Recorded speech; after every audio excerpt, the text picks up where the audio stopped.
Well, we know how Matt Rule feels going into the Las Vegas Bowl. How about his staff? Hear from them coming up.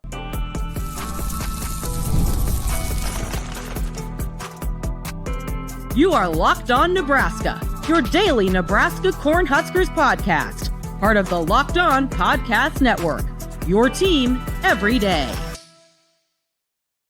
Hello, and thanks for making Locked On Nebraska your first listen every day. We are free and available wherever you get podcasts and on YouTube, part of the Locked On Podcast Network, the #1 sports podcast network, your team every day. And today's episode is brought to you by Gametime. Download the Gametime app, create an account, and use the code LOCKEDONCollege for $20 off your first purchase. All right, welcome. Hello. It is Tuesday, December 30th. We are almost there. The Las Vegas Bowl is on deck for Nebraska. Monday in Las Vegas provided the opportunity for us to hear from 4 assistant coaches: Dana Holgorsen, the offensive coordinator, and interim DC, Phil Snow, the special teams coordinator, Mike Ekeler, and the new offensive line coach, Geep Wade. By the way, I'm Mitch Sherman from The Athletic. Connor Happer of 1620 The Zone is with me. How are you today on this lovely Tuesday, Connor? Good. Kind of getting there. There's some work-related things that are appearing, so we're getting back into the swing of things a little bit. Did the women's basketball game in Lincoln yesterday with a great crowd. Nebraska fell a little bit short and lost the undefeated streak, but starting to get back in the swing of things. It will not be an undefeated first half of the season or an undefeated entry into 2026 for both of the Nebraska basketball teams as the women lose to USC and go to you're looking surprised there? What's going on? The men will lose. Oh, no. I'm saying it will not be undefeated for both, as in you will not have zero losses between the two programs. I am not predicting a Nebraska loss New on Hampshire Tuesday night against New Hampshire. No. I was going to say, we'll see. I love it. I like you when you stick your head out there. You know, that one's crazy though. We'll see about Friday night with Michigan State coming into town, but that's in 2026. Still 2025. Nebraska has a football game to play in 2025. We're going to talk about these coaches and whatever. I will say this, after listening to Geep Wade go for about 7-8 minutes on Monday in Las Vegas, whatever he's got going on, I hope he's not breathing around any of his offensive linemen. A little bit of what I got going on up here in the upper respiratory area, or a few of the Huskers might end up down up front. Already without Rocco Spindler, Nebraska is on the offensive line. They don't want to be catching Jeep's cough. It was a bit painful to listen to him try to get all of the words out as he talked about his time so far with the Huskers. Did you have a chance to go through and listen to everything that the Nebraska coaches had to say yesterday in their Las Vegas interviews? Not everything. I caught snippets. I'm not exactly treating this bowl game like I need to hear every word type of situation. But I caught some snippets, and I did notice the Jeep struggle that felt for him. Like, I felt like Keith Mann was trying to get him off the stage. Like, all right, guys, we got 1 or 2 more with Jeep, and they kept firing questions at him, and Jeep was just having a hard time getting the words out. But one thing that I did get was able to learn about Geep Wade from his time in front of the microphone Monday is that he is very enamored with just the idea of being the offensive line coach at Nebraska, which is great. It's what you would want for somebody who comes into that job. It's a revered position. Geep Wade is 47 years old, so he was a child of the 1990s. He grew up in the state of Tennessee and would have been coming of age as a student of the game, just as Nebraska and Tom Osborne were hitting their stride and producing one dominant pipeline after another. You can be sure that Jeep as a teenager was watching closely when Scott Frost and Amon Green ran through all those giant holes in the Orange Bowl in the after the 1997 season against his home state, Tennessee Vols. So it's no surprise that he views this Nebraska offensive line, just the group in general, not the players that he's working with, but just the idea of the Nebraska offensive line with a lot of reverence.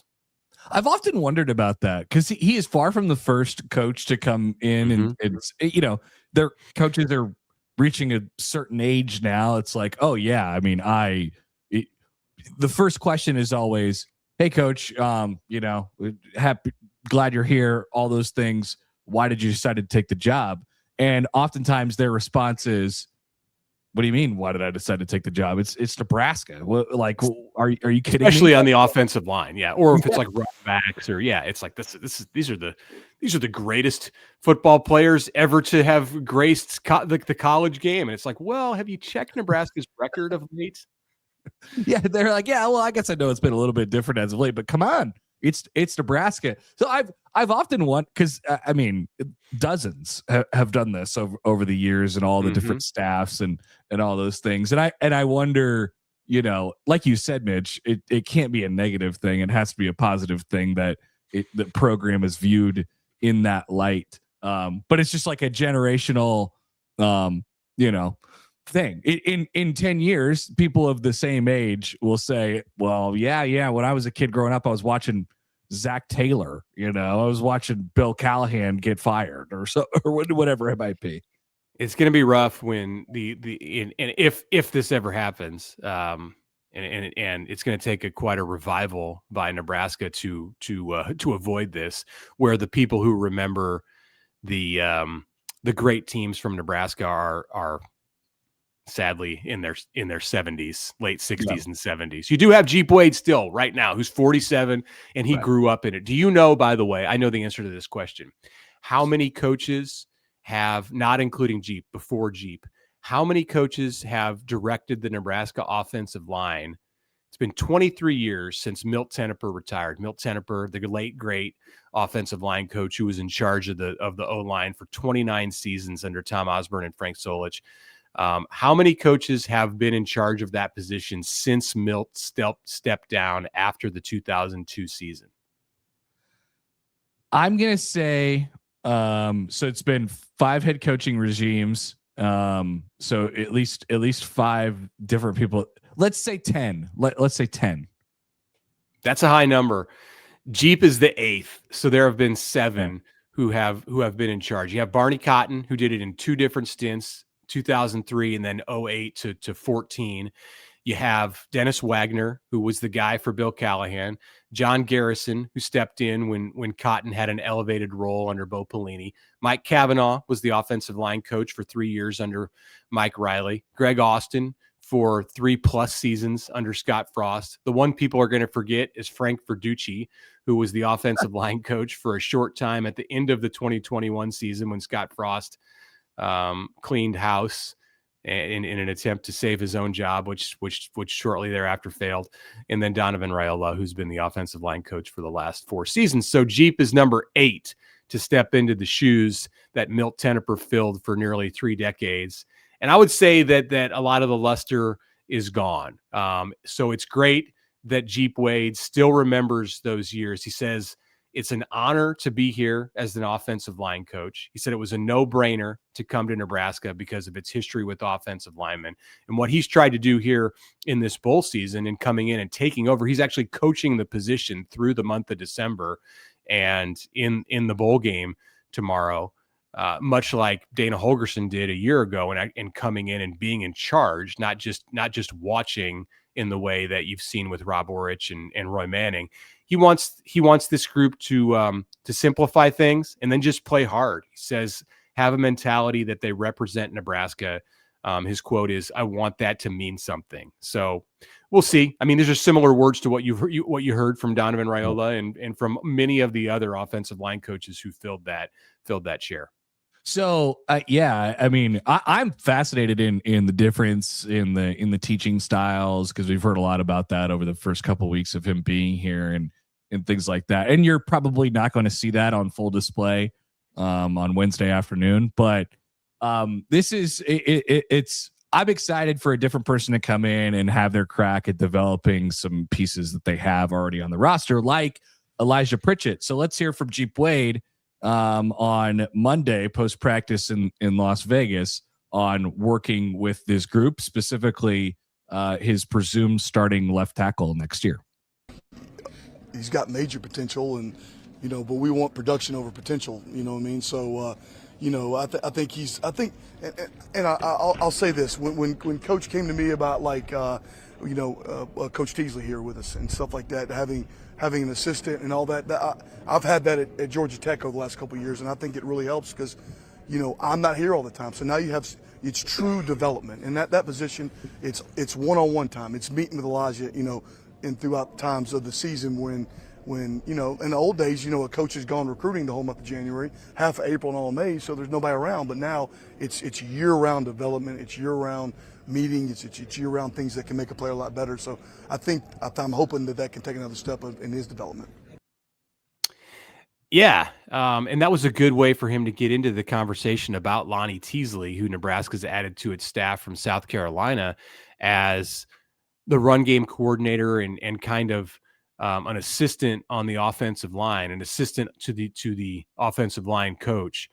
It sounds like Teasley will be the one who's out on the road working the recruiting trail in those times a year when coaches can do that. And Geep Wade is going to be back in Lincoln full time, making sure that players like Elijah Pritchett reach their full potential. Yeah, which is, it's a good way to set it up. In theory, it works. You do it more and more. You're gonna see, hey, we have a football staff and we have a recruiting staff. We have a player, acquisition staff, and so it feels like Nebraska's setting it up a little bit closer to that direction now. All right, let's take a break. We'll come back. We'll touch on all three coordinators, Snow, Holgorsen, and Ekeler, in the next segment, what they had to say on Monday in Las Vegas, including plans to handle an injury to Nebraska that will keep a starting defensive player out of the Las Vegas Bowl. That's next. All right, a word right now from Gametime. There's nothing like the college football season and the college football bowl season. Still got the tailgates, packed stadiums at some of the games. I think there'll be a packed stadium to some degree in Las Vegas tomorrow. And being right there in the middle of it all is something that is fantastic for college football fans. You got energy, you got the bands. The Nebraska band is on the way to Las Vegas. They're in Las Vegas now.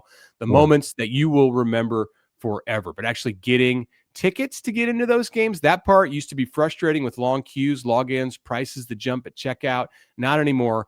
That's how Gametime has given the advantage back to the fans. It is the easiest way to unlock college football tickets, bowl tickets, playoff tickets, experiences in just a few taps. Check out Zone Deals, where you pick the section, Gametime picks the seats, and then you save the money. You will know your price, including all the fees up front. It makes the process stress-free. So take the guesswork out of buying college football bowl tickets with Gametime. Download the Gametime app, create an account, use the code LOCKEDONCOLLEGE for $20 off your first purchase. Terms apply. Again, that's code LOCKEDONCOLLEGE for $20 off.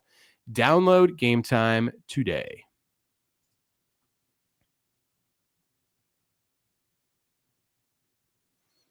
All right, welcome back. Thanks for making Locked On Nebraska your first listen today, and thanks for making Locked On the #1 sports podcast network. Maybe the #1 thing of intrigue in this football game that Nebraska has, their 13th game on New Year's Eve, is what the quarterback will look like, or it's an audition of sorts, or another data point for TJ Lateef, who's been sort of in and out of practice over the last month since Nebraska last played against Iowa. Of course, he had the hamstring injury in that game, so they're taking it a little bit easy with him. Nebraska's had a couple portal departures. They're thin in the room, so you have to get through this game somehow. But it's also a big game for TJ, and it's a big game for people to see him operate an offense and have control of an offense and practice with it for a month. But of course, everybody is looking forward to, all right, well, what happens after Wednesday at the quarterback position?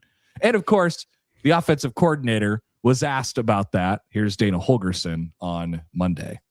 I can tell you that it's going to happen quick, just in the conversations. And I ain't having conversations with anybody, but agents are having conversations, and from what we're hearing, it's going to happen. Dominoes are going to fall quick, and so, what it's going to exactly look like, I don't know, but this is the first time we've ever been in this situation. So what is January 2nd going to look like, I'm kind of anxious to see. Do you have a board?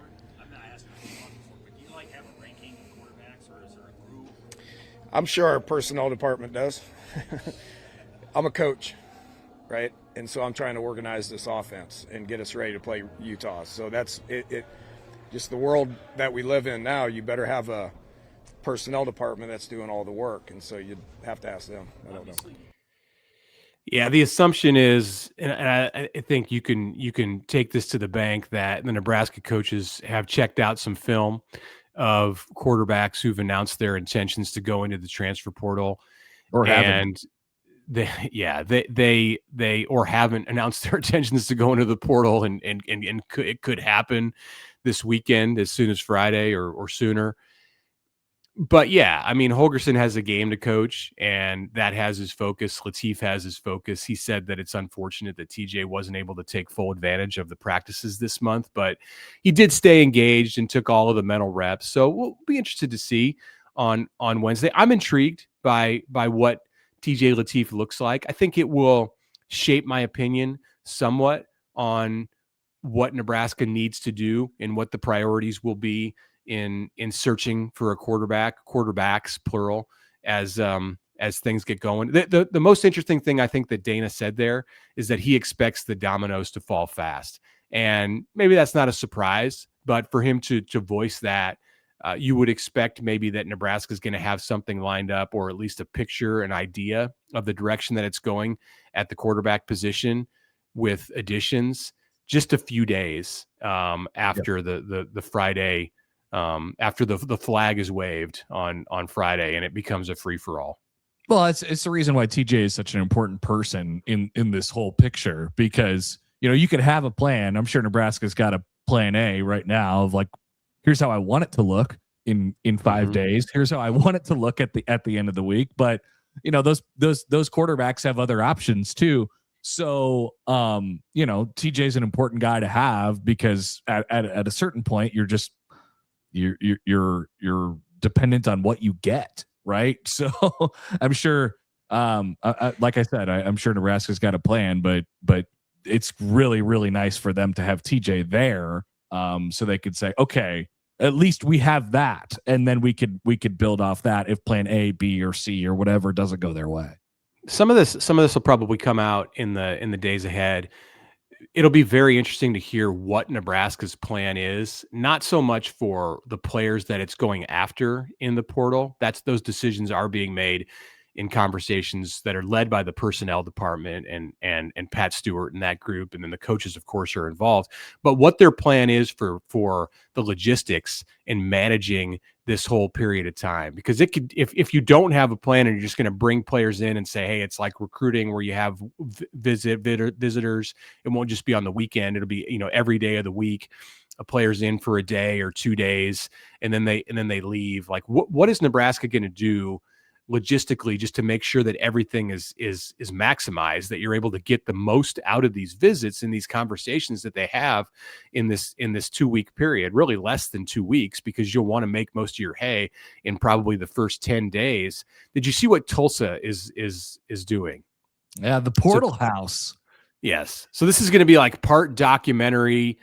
It's the image on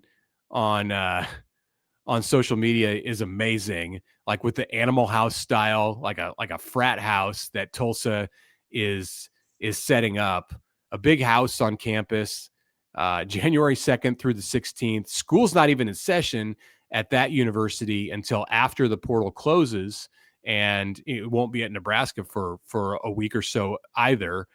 And they're just going to bring these transfers in, and they can stay at the portal house, and it'll be like an entertainment and recruiting hub.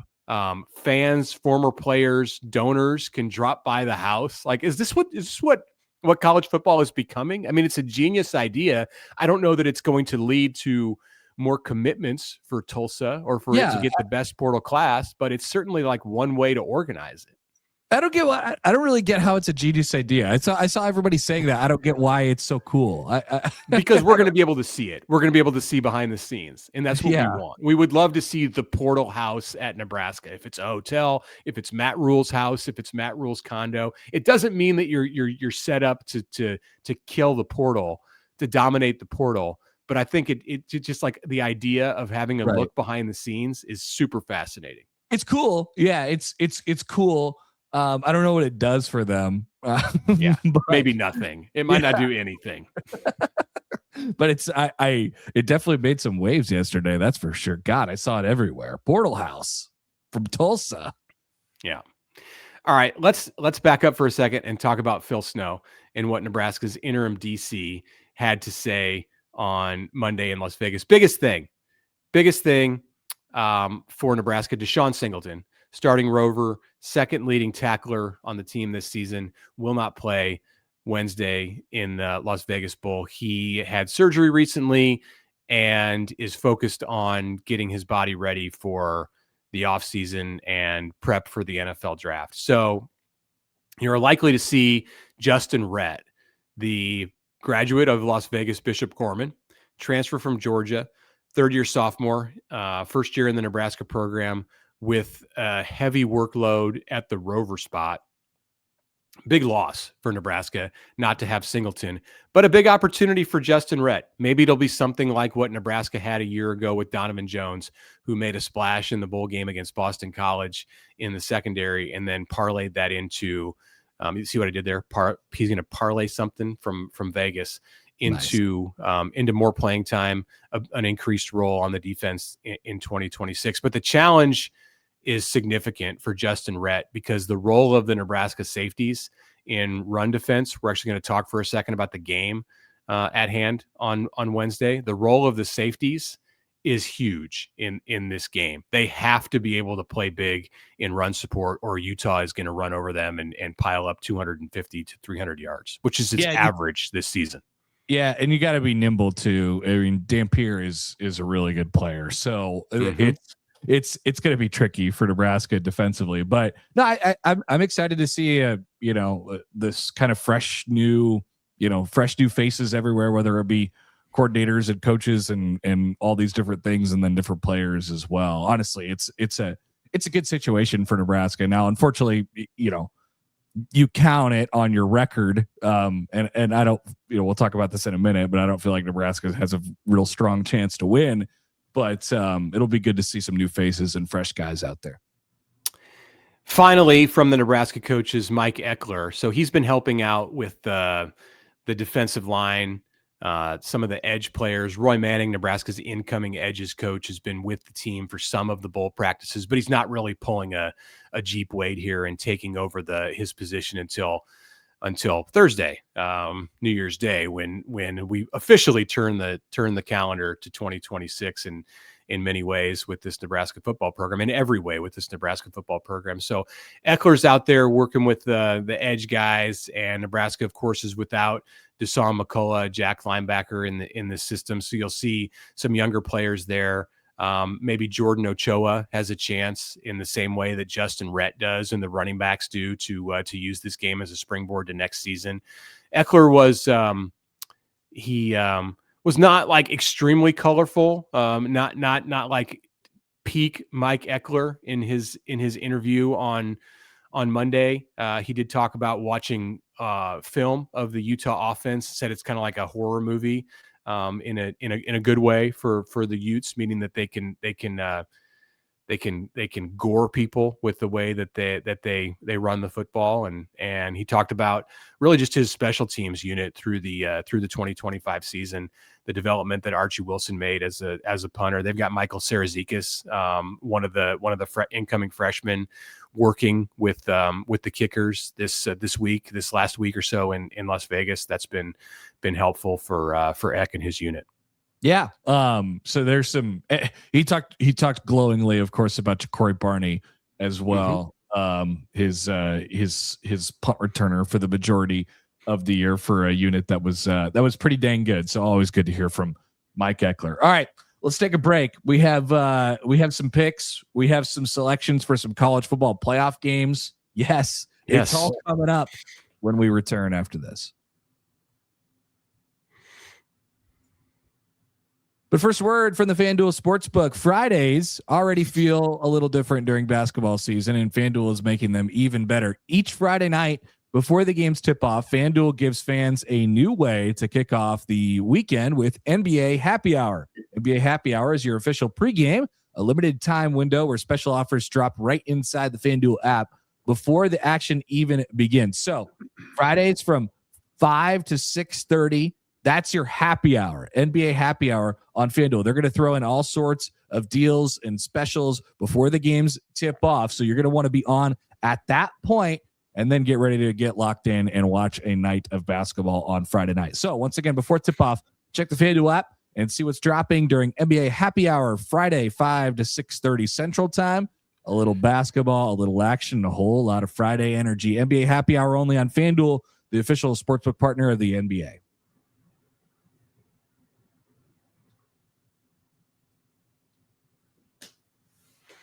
All right, welcome back. Tuesday episode, Locked On Nebraska. Mitch Sherman, Connor Happer with you. Tomorrow, Wednesday, we'll have a crossover episode for your game day viewing pleasure. I joined our Locked On Utes host, JT Wistersill. So that show will be out on Wednesday. Hope you enjoy that. It's going to be a fun 2 days of college football, Connor.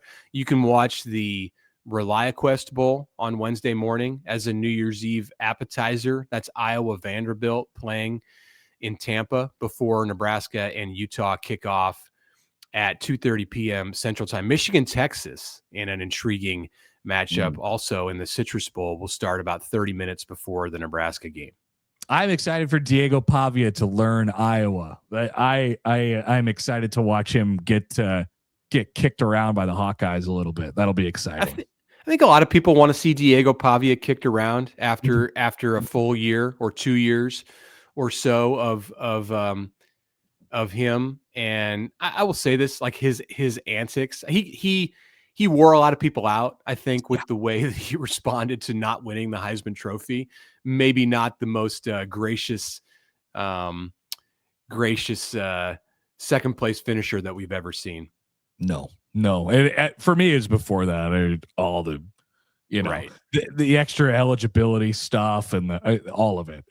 He has rubbed me the wrong way for like 3 years in a row. What is the future with him? Is he going to be some team's NFL starting quarterback at some point? I don't know. I mean, he's a good player. I guess I don't know. I don't know how the NFL thinks of Diego Pavia. All right. I don't know why we're talking about that because we got bigger things to talk about. We're going to make some picks today. We actually did not pick the first 4 CFP games. So I don't know if anyone even noticed, if it bothered you, sorry about that, but we'll get back into it today. Nebraska hasn't played a game in a while. We usually just pick games when Nebraska's playing. So get into your game mindset. It's a good week of college football. The CFP quarterfinals are up on Wednesday and Thursday. All games on ESPN. Let's quickly go through these before we handle a bunch of stuff as it relates to the Las Vegas Bowl. Number 10, seeded Miami. Number 2, Ohio State. Buckeyes, 9.5-point favorite. Wednesday night, 6:30 p.m. at the Cotton Bowl. Who do you got?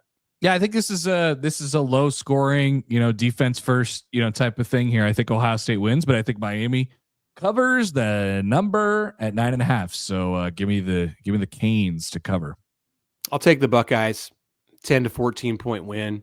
Going to be tough to totally evade that Miami pass rush. So we'll see what the Ohio State offense can do, but I think they'll get enough to win and cover that game. All right, number 5, Oregon is a 2.5-point favorite, lower seeded against fourth seeded in the CFP, Texas Tech. This is the morning game on New Year's Day, 11 a.m. from the Orange Bowl in Miami. Odd spot for Oregon and Texas Tech to play, but that's how the CFP works. I love it, and it's at 11 a.m. It's so odd. This is my favorite playoff game that we've had so far. This is my favorite quarterfinal game of the round as well. And I've been on the Texas Tech train all year. Give me Texas Tech to win, and so they'll cover the 2.5 and win. Yeah, I also like the Red Raiders to win outright. After that, it's number 9 Alabama versus number 1 Indiana. Hoosiers, 7.5-point favorite, New Year's Day, 3 p.m. from the Rose Bowl. Yeah, Indiana too focused, too much ability to execute, relentlessly. They're so good at that, and great playmakers on the edge, and obviously a Heisman winning quarterback. So give me the amazing that I'm saying this out loud, but give me the Indiana Hoosiers to cover the touchdown plus point spread in the college football playoff against Alabama. Yes, I'll take it. I like Alabama to cover. I like Indiana to win, Alabama to cover. All right, number 6, Ole Miss versus number 3, Georgia. The Dogs are a 6.5-point favorite. This is the nightcap, Thursday, 7 p.m. from the Sugar Bowl. Yeah, little rematch from earlier in the season. I'll take Georgia here. Ole Miss runs out of steam. They kind of had some guys injured and beat up a little bit in that Tulane game, but I will take Georgia in the Sugar Bowl, which Mitch will be at on Thursday evening. I will. You can follow me and read my coverage of Ole Miss for a day, and then I'll be back on Friday to watch some Nebraska basketball. I will agree with you on this. I like Georgia to win and cover. All right, let's get to the main dish for Nebraska fans this week. Nebraska-Utah game is 2:30 p.m. ESPN. Before we pick the game, a few over-unders for us. As always, we start with the quarterback's passing yards. I set the number for TJ Lateef at 152.5 yards against the Utes. Worth noting that Lateef's yards per attempt, his yardage, actual yardage, and completion rate dropped this year from his first start against UCLA to his second start against Penn State, and then again to his third start against Iowa. This is his fourth start against the number 17 ranked pass defense nationally. Can TJ break the trend and go back up in the passing yardage department? Yeah, ever so slightly. I think my target for him it'd be like the 170s or something like that. So give me the over. Okay. I will also take the over 152.5. Rushing yardage for Nebraska without Emmett Johnson, 164.5 yards as a team. Under. Okay. I'll say over. I'll say Nebraska has a good day rushing the football. I think that's going to be Nebraska's goal in this game, to run the football with the quarterback and with a committee of running backs. 164.5. I'll say over. Rushing yardage for Utah. This is a high number, but the Utes average nearly 270 yards rushing a game. Nebraska's without Deshaun McCullough, without Deshaun Singleton on the defensive side. Will the Utes get 259.5 on the ground with their two-headed quarterback and an excellent running back as well? They can't. That's so many yards. Is there a world where they get 300 plus? Like, sure, of course there is, but no, let's just play the odds and take the under. I agree with you. They're going to go over 200, but I think Nebraska's defensive line is going to I don't know about step up, but they're going to play with some passion and some energy and hold the Utes to maybe 220 or 230.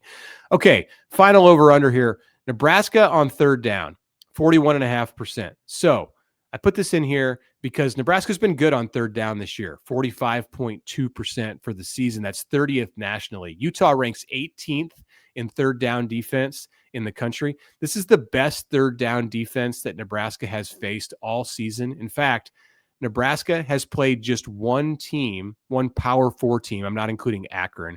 One Power 4 team this season that ranks in the top 60 nationally in stopping opponents on third down, that being Iowa. Will Nebraska get to 41.5%? 42 would be the target they have to get to be over. Yeah, people often talk about it. What's the key to converting third downs? Well, being good on first down and second down. And I just think without Nebraska's consistent ability to run the ball, I don't like their odds in this spot. So I will go. What's the question? Under their percentage, under their 41.5%. Over under 41.5. Yeah, under in the 30s. Okay. I'll say over. I'll say Nebraska has a good day converting on third down, getting some third and shorts, and they can do some things with the run game. Not going to be a bad day for the Nebraska offense. I will tease my pick for the game with that. Who's Nebraska's leading rusher? Give me a name. Mekhi Nelson. Okay. I'll say TJ Lateef. All right. All right. Nice. Will Nebraska score on defense or special teams? No. Yeah. Easy enough. All right. To the game. So for the record, you agree? No, they will not. I agree. Nebraska will not score on defense or special teams. We're both saying no. Okay. Yeah. All right. The game itself, the Utes are a 14.5-point favorite. What do we think? Give me some thoughts and your score prediction. I'm thinking I'm not super fatalist about it as most people are. Like I don't think this is like a complete crush job, a complete beatdown. I think Nebraska will probably come out of the locker room spirited to start the game. But I just think, Utah's too good, and they have too many good players, and Nebraska right now is working with a little bit of a skeleton crew. So I'll take Utah to cover the 14.5. I'm thinking 31-13. Okay. So the one of the points that Dana Holgorsen brought up, is this going to be a Big 12 game? And he's very familiar with the Big 12. Or is it going to be a Big 10 game? Can Nebraska impose its will? Which is a strange thing to say because Utah is the team that imposes its will on opponents. But the Utes do play in kind of an offense-first style. You saw their game against Kansas State. It was a shootout. The Utes have struggled defensively to stop other teams. I think it gets into that kind of a game, more of a Big 12 style game than the Big 10 style that Nebraska would like it to be, where the defense is emphasized in this game. I like Utah to win 35-24, but Nebraska covers. Notice 5 touchdowns for the Utes. Where this game is decided is in the red zone. Nebraska's inability to keep Utah out of the end zone on the ground. The Utes are able to punch things in, not have to settle for field goals, and that makes the difference on Wednesday afternoon.